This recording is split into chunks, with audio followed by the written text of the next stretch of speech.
चलिए आज हम लोग क्या करेंगे, ऑब्जेक्टिव क्वेश्चन को पढ़ेंगे, जो कि 20 का ऑब्जेक्टिव है। बहुत ही इंपॉर्टेंट है, ठीक है। एग्जाम के लिए तो बहुत ही इंपॉर्टेंट है, जो कि 2023 में एग्ज़ाम होने वाला है, इसके लिए बहुत ही ज़रूरी है। इसलिए आप बहुत ही अच्छे से इसको ध्यान से देखिए, आपको पूरा समझ में आ जाएगा, ठीक है। क्योंकि अगर समझ में नहीं आया तो फिर आपको बाद में दिक्कत हो जाएगा। तो चलिए देखते हैं एक एक करके क्वेश्चन क्या है। क्वेश्चन पहला क्वेश्चन कहता है कि जनन की मूल घटना क्या है। हम तो जानते हैं कि जनन हमारे लिए कितना ज़रूरी है। जन्म नहीं होगा तो फिर जीवों का अस्तित्व नहीं रहेगा। तो जनन की जो मूल घटना है वो है डीएनए की प्राकृतिक का बनना। डीएनए की प्राकृतिक का बनना, ठीक है। इसको आप याद रखिएगा कि जन्म की जो मूल घटना है वो हमारा मूल घटना क्या है, डीएनए की प्राकृतिक का बनना। डीएनए का तो फुल फॉर्म जानते हैं, डीऑक्सीराइबोन्यूक्लिक एसिड, होता है कि नहीं होता है। तो ये हमारा एक नंबर का आंसर हो गया। चाहे तो आप इसको नोट कर सकते हैं साइड में, ठीक है। ये हमारा पहला क्वेश्चन का आंसर हो गया। दूसरा नंबर कहता है कि आनुवंशिक गुणों का संदेश होता है। आनुवंशिक गुण मतलब सुने ही होंगे घर में कि देखो ना ये बाप के ऊपर चल गया। जब किसी का बेटा होता है तो नहीं बोलता है दूसरा कोई कि देखिए ये बाप के ऊपर चल गया, तो माँ के ऊपर चल गया। कैसे पता चला उसकी कोशिका को कि उसका बाप ऐसा है या उसका माँ ऐसा है, कैसे पता चला? तो उसका संदेश किसके पास होता है? तो डीएनए के पास होता है। किसके पास? डीएनए, ठीक है। यदि आपसे पूछ रहे आनुवंशिक गुणों का संदेश होता है तो ऑप्शन बहुत सारा रहेगा, तो आपको देखना है क्या, डीएनए। क्या हो जाएगा आपका? डीएनए, ठीक है। तो इसका आंसर तो आपका हो गया। इसके बाद क्वेश्चन कहता है कि हाइड्रा में अलैंगिक जनन की विधि है। हाइड्रा तो बहुत कोई जानते ही हैं और उसको देखे भी हैं। हाइड्रा कैसे होता है? हाइड्रा धीरे धीरे बड़ा होता है तो उसके साइड में मुकुल निकलता है, वो भी हाइड्रा का ही रूप लेता है। धीरे धीरे जैसे वो बड़ा हो जाता है तो कट के अलग हो जाता है। फिर वो छोटा जब नया जो हाइड्रा होता है वो भी धीरे धीरे बड़ा होता है तो उससे भी मुकुल निकलता है। तो उससे भी मुकुल जब निकलता है धीरे धीरे तो वो भी टूट के अलग हो जाता है। तो मुकुल के द्वारा ही हाइड्रा का क्या होता है? जनन होता है। यहाँ पर हम लिखेंगे मुकुलन। क्या हो जाएगा? मुकुलन विधि। कौन सा विधि? मुकुलन विधि, ठीक है। यदि आपसे पूछ ले हाइड्रा में अलैंगिक जनन की विधि है तो इसका आंसर क्या हो जाएगा? मुकुलन विधि, ठीक है। कोई दिक्कत नहीं। चलिए उसके बाद देखते हैं। क्वेश्चन कहता है कि ईस्ट कोशिका किस विधि द्वारा अलैंगिक जनन करती है। ईस्ट जो होता है वो भी किस विधि द्वारा अलैंगिक जनन करता है? तो ईस्ट भी उसी विधि द्वारा ही करता है। क्या विधि? मुकुलन विधि। कौन सा विधि? मुकुलन विधि, ठीक है। कौन सा विधि हो जाएगा आपका? मुकुलन विधि, ठीक है। इसको बढ़िया से समझ लीजिए, आपको माइंड में बैठ जाएगा तो आपको कोई दिक्कत नहीं है, ठीक है। इसके बाद क्वेश्चन है कि अमीबा किस विधि द्वारा जनन करते हैं। अमीबा देखें हैं 8 क्लास से ही देखते आ रहे हैं कि अमीबा कैसे होता है, वो अपना आकार को कैसे बदलते जाता है, होता है कि नहीं? उसका आकार कोई निश्चित नहीं होता है। तो अमीबा जो होता है वो एक अमीबा टूट के 2 हो जाता है, फिर वो नया अमीबा बन गया, फिर वो जैसे जैसे बड़ा होता है तो वो भी टूट के 2 हो जाता है। तो टूट के 2 होते जाता है, इस तरह से उसका संख्या जो होता है बढ़ते जाता है। तो इसको हम लोग बोलेंगे द्विखंडन विधि। द्विखंडन विधि, क्या बोलेंगे इसको? द्विखंडन विधि। यदि आपसे पूछ ले कि अमीबा किस विधि द्वारा जनन करते हैं तो क्या बोलेंगे? द्विखंडन विधि, ठीक है। क्या बोलेंगे इसको? द्विखंडन विधि। मेरे साथ बोलिए, आपको याद हो जाएगा, ठीक है। इसके बाद है कि पर्तन, कलम, रोपण इत्यादि किस प्रकार की जनन की विधि करती है, यानी विधि है। मतलब इसको समझिए क्वेश्चन को। जैसे हम लोग क्या करते हैं, कभी कभार पौधा तो लगाते ही हैं घर में, लेकिन कभी कभार क्या करते हैं, किसी का डाली को काट के लेके आके लगाते हैं घर में, और उसी डाली से क्या होता है, धीरे धीरे पौधा हो जाता है। जैसे गुलाब का जो डाली सब होता है, और उसी डाली को जब काट के लाते हैं तो उसका नाम कलम, उसी को बोलता है कलम। तो कौन प्रकार का विधि है जो हम लेके आके लगाते हैं, वो किस प्रकार की विधि है? तो इसको हम लोग बोलते हैं कायिक प्रबंधन। कायिक प्रबंधन, इसको क्या कहते हैं? कायिक प्रबंधन। क्या बोलेंगे? पर्तन, कलम, रोपण इत्यादि किस प्रकार की जनन विधि है, तो बोलेंगे कायिक प्रबंधन विधि, ठीक है। कायिक प्रबंधन, कायिक मतलब जो डाली होता है ना, वही उसी को कहते हैं, ठीक है। कोई दिक्कत? ठीक है।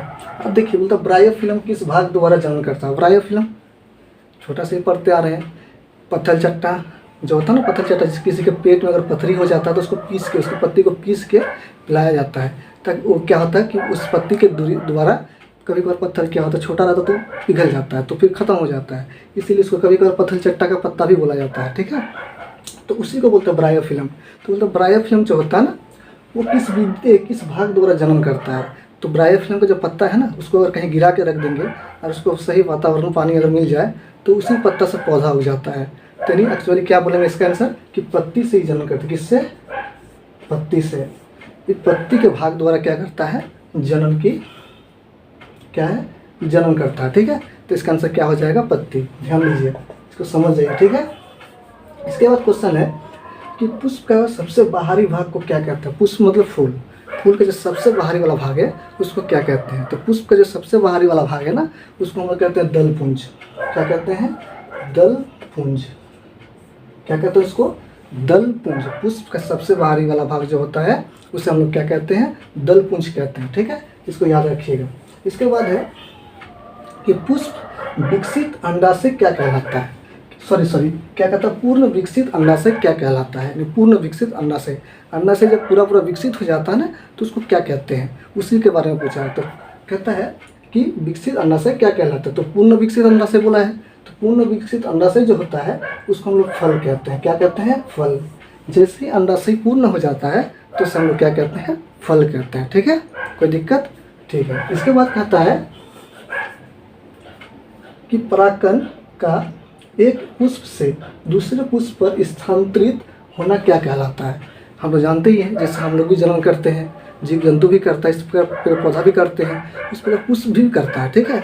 तो पुष्प में जन्म तो हम लोग पढ़े हैं, वायु के द्वारा, जल के द्वारा, जीव के द्वारा नहीं पढ़े थे, किसी जीव के द्वारा भी चल जाता है, मधुमक्खी के द्वारा जो उसका रस चूसने के लिए आता है तो इसमें बैठता है, तो इसके पैर द्वारा जो दूसरे फूल में जाके जब रस चूसने जाता है तो इसका परागकण उसमें चल जाता है। तो इसी को बोलता है, इसको क्या कहते हैं, इसकी स्थानांतरण को क्या कहते हैं। तो इसको हम लोग कहते हैं परागकण। परागण क्या कहते हैं, एक पुष्प से जब दूसरे पुष्प में परागकण स्थानांतरित होता है तो उसको क्या कहते हैं, परागण। क्या कहते हैं, परागण, ठीक है। इसको याद रखिएगा बढ़िया से, बहुत इंपॉर्टेंट है सब, ठीक है। इसके बाद क्वेश्चन है कि उड़हुल किस प्रकार का पुष्प है। उड़हुल हम लोग पढ़े हैं ना, एक लिंगी पुष्प, द्विलिंगी पुष्प पढ़े हैं ना, तो यहीं पर क्वेश्चन कर दिया कि उड़हुल किस प्रकार का पुष्प है। तो उड़हुल जो होता है ना वो द्विलिंगी होता है, द्विलिंगी पुष्प होता है। इसमें दो लिंग होता है, इसीलिए इसको क्या बोलेंगे, द्विलिंगी पुष्प, ठीक है। इसको याद रखिएगा, द्विलिंगी पुष्प लिख दिए इसको। इसके बाद क्वेश्चन है कि पौधे के किस जनन अंग में बीजांड पाया जाता है। पौधे के किस अंग में, मतलब पौधे के किस जनन अंग में बीजांड पाया जाता है। तो बीजांड कहाँ मिलेगा, अंडाशय में मिलेगा। कहाँ पर मिलेगा, अंडाशय, अंडाशय में। कहाँ मिलता है बीजांड, कहाँ पर मिलेगा, बोलेंगे अंडाशय। इसका आंसर क्या हो जाएगा, अंडाशय, ठीक है। यदि आप ट्यूशन में पढ़े तो आपको तो कोई दिक्कत नहीं है सब में, ठीक है। इसके बाद देखिए क्वेश्चन कहता है कि परिपक्व हो जाने पर अंडाशय विकसित हो जाता है। देखिए क्वेश्चन घुमा के पूछा है, यही वाला चीज़ को पूछा था यहाँ पर, पूर्ण विकसित अंडाशय कहलाता है, और इसी को घुमा के यहाँ पूछ दिया, बोलता परिपक्व हो जाने पर अंडाशय विकसित हो जाता है। अब घुमा के बोलता अंडाशय जब विकसित हो जाता है, परिपक्व हो जाता है, तो किस में विकसित हो जाता है, तो फल में। किस में हो जाता है, फल में। क्या हो जाएगा इसका आंसर, फल हो जाएगा। कोई दिक्कत नहीं है ना। इसी तरह घुमा के आपको क्वेश्चन पूछ सकता है, इसलिए कन्फ्यूजन नहीं होना आपको, ठीक है। इसके बाद है कि भ्रूण को माँ के गर्भाशय के किस भाग से पोषण मिलता है। हम लोग जानते हैं कि सभी को पोषण की ज़रूरत होता है, उसी प्रकार माँ के पेट में जो बच्चे पल रहे होते हैं ना उसको भी पोषण चाहिए, नहीं तो वो अपने आप को कैसे बचा के रखेगा, ठीक है। तो उसको भी पोषण चाहिए, तो उसको पोषण कहाँ से मिलता है, तो उसको पोषण जो मिलता है वो कहाँ से मिलता है, प्लेसेंटा से मिलता है। कहाँ से, प्लेसेंटा, ठीक है। इसको याद रखिएगा कि माँ के गर्भाशय में जो बच्चे पल रहे होते हैं ना उसको पोषण कहाँ से मिलता है, प्लेसेंटा के द्वारा मिलता है। किसके द्वारा, प्लेसेंटा के द्वारा, ठीक है। कोई दिक्कत। इसके बाद क्वेश्चन है कि गर्भाशय के किस भाग में निषेचन होता है। गर्भाशय के किस भाग में, निषेचन का मतलब क्या, शुक्राणु और अंडाणु जैसे ही आपस में मिलते हैं तो उसको निषेचन कहते हैं। तो उसका मिलना वो कहाँ मिलते हैं, तो वो जो मिलता है कहाँ पर मिलता है, डिंबवाहिनी में। कहाँ पर, डिंबवाहिनी, सॉरी कहाँ हो जाएगा, डिंबवाहिनी, ठीक है, डिंबवाहिनी में। कहाँ पर, डिंबवाहिनी में। देखिए कभी कभार ना ये वाला ऑप्शन में नहीं रहता है तो कन्फ्यूजन हो जाता है कि इसके जगह क्या होगा सर। तो इसके जगह जो होता है ना उसको बोलते हैं फेलोपियन ट्यूब, फेलोपियन ट्यूब।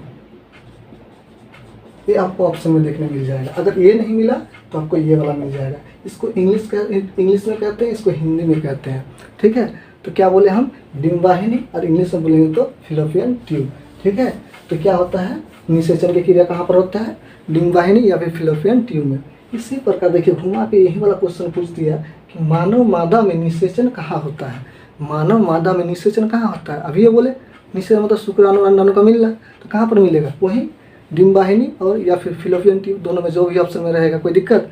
चलिए इसके बाद है कि नर युग्मक तथा मादा युग्मक के संलयन को क्या कहते हैं। ध्यान से देखिए, नर युग्मक मतलब शुक्राणु, मादा युग्मक मतलब अंडाणु, तो दोनों के संलयन मतलब मिलना, उस दोनों को मिलने को क्या कहते हैं, तो उससे कहते हैं निषेचन। क्या कहते हैं, निषेचन।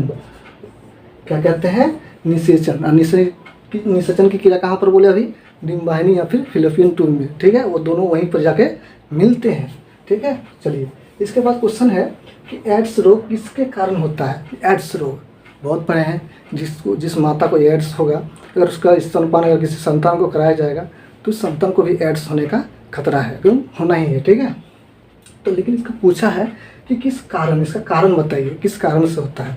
तो ये जो होता है विषाणु के कारण होता है, विषाणु के कारण होता है। किसके कारण होता है, विषाणु के कारण होता है, ठीक है। यदि आपसे पूछ ले एड्स रोग किसके कारण होता है, तो क्या बोलना है आपको, विषाणु के कारण होता है, ठीक है, कोई दिक्कत, ठीक है। इसके बाद देखिए, इसके बाद क्वेश्चन है कि शुक्राणु कहाँ उत्पन्न होता है। शुक्राणु मतलब पुरुषों में है, लेकिन उत्पन्न मतलब बनता कहाँ पर, ये कहाँ पर बनते हैं, तो पुरुषों के वृषण जो है, वृषण, पुरुष में जो वृषण होता है ना, वहीं पर क्या बनता है, शुक्राणु बनते हैं, ठीक है। वृषण में क्या होते हैं, हमारे शुक्राणु बनते हैं, वहीं पर उत्पन्न होते हैं, ठीक है, कोई दिक्कत, ठीक है। इसके बाद देखिए क्वेश्चन कहता है एक स्वस्थ स्त्री में मासिक चक्र कितने दिनों तक का होता है, कितने दिनों का होता है मासिक चक्र, जानते हैं आप लोग। मासिक चक्र मतलब ऋतुस्राव, रजोधर्म होता है कि नहीं, पीरियड्स, जिसको हम लोग गाँव घर में क्या बोलते हैं, आतर कहते हैं ना। तो कितने दिनों का होता है, ये 28 दिनों का होता है। कितने दिनों का, 28 दिनों का, ठीक है। यदि आपसे पूछ ले कि कितने दिन तक चलता है, तो लगभग 5 से 7 दिन, ठीक है। किसी किसी का 3 दिन में 4 दिन में ही ख़त्म हो जाता है, ये उसका शरीर पर डिपेंड करता है, ठीक है। लेकिन याद रखिएगा ये कितने दिनों का चलता है कितने दिनों का होता है, तो 28 दिनों का, ठीक है। तो आज हम लोग 20 को क्वेश्चन पढ़ लिए। अगर और भी ऑब्जेक्टिव आपके लिए ज़रूरी है इस चैप्टर में, तो उसको भी लेके आएंगे, ठीक है। और यदि आप नए हैं तो अपने दोस्तों में भी शेयर कीजिए, ताकि उससे भी पता चले इस सब क्वेश्चन के बारे में, क्योंकि बहुत से बच्चे ऐसे होते हैं जो ट्यूशन नहीं पढ़ पाते, ठीक है। तो हम चाहते हैं उसे भी शेयर कीजिए, तो उसको भी ये चीज़ का फ़ायदा हो, और हम जिस उम्मीद से बनाए हैं आप लोगों के लिए, आपको भी फ़ायदा हो, ठीक है। तो चलिए मिलते हैं फिर अगले वीडियो में।